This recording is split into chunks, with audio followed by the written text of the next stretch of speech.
So the National aren't doing anything particularly new on this album, but considering that it still has a lot of emotional weight to its lyrics and its songwriting and its instrumentals, that isn't a bad thing. The National's music is still very soaked in melancholy. To kind of skip ahead a little bit, the second track, Day I Die, is pretty much core National, with the driving drum beat, the hits of guitar, and the persistent sense of something greater that's going to arrive but never actually does. Yet they manage to turn this feeling of a lack of accomplishment into its own sort of climax. In the music, of course. Conceptually, these kinds of moments wouldn't be that fulfilling, but musically, they really flourish. Kind of reminds me a lot of Blood Buzz Ohio, which also did this fantastically too, and is probably my favorite National song personally. However, I think the album reaches its most directly grabbing moment when it comes to The System Only Dreams and Total Darkness. A track marked uniquely by not only its start, which features some ghostly vocals from from You Can Gaze, but also its incredibly grandiose presentation with the flicks of electric guitar and the trumpets as well, and the pianos.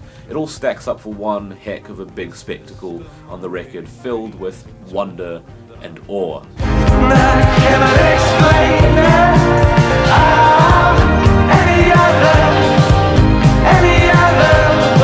The very angular and post-punky Turtleneck is also the most urgent track on here. It sounds so visceral and noisy and frustrated. Very sarcastic tone in the lyrics. The line, "This must be the genius we've been waiting years for.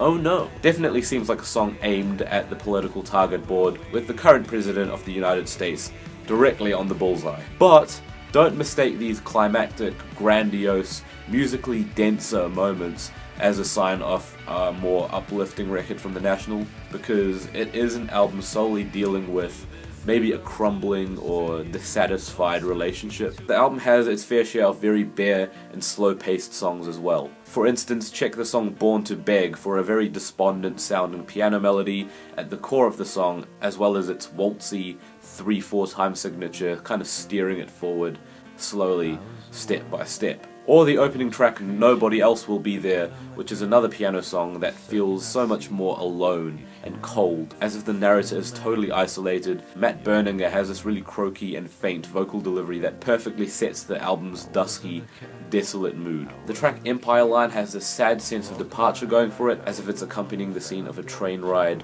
slowly departing from home. The drum machine and the synth work actually add so much unfamiliar sadness to the song, and I say unfamiliar in the idea that the synthetic qualities of those sounds just seem so, I wouldn't say out of place, they just seem so weird. They really stick out, but they don't take away from the authenticity of the song. In fact, they make it sound so cold and heartbreaking, and it really works for the kind of mood the song's trying to present.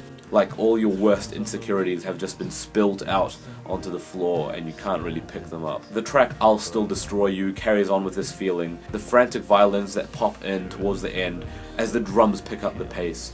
Very powerful touch. As Berninger sings about all the substances we rely on to numb the emotional pains of a situation. However, my favourite of the slow piano cuts on this LP is Carin at the Liquor Store, musing on the idea of detachment from your most loved ones. The lyrics seem so mentally conflicted between defeat and determination to change things round, and it seems as if the defeat part is really winning if the mood of the instrumental is anything to go by. The final track, Sleep Well Beast, is like the musical equivalent of the sun coming up after a very stressful night of tossing and turning in bed because he couldn't stop thinking about things. Berninger puts the beast to sleep, so to speak, but not killing it or destroying it, just only managing to put it to rest. It's a moment that's bittersweet, but certainly more emphasis on the bitter part of it, because of course you've put all those worries and concerns and fears and anxieties to rest for the meantime, but that's the thing, it's only for the meantime. The idea is that they'll be back long after this record's finished.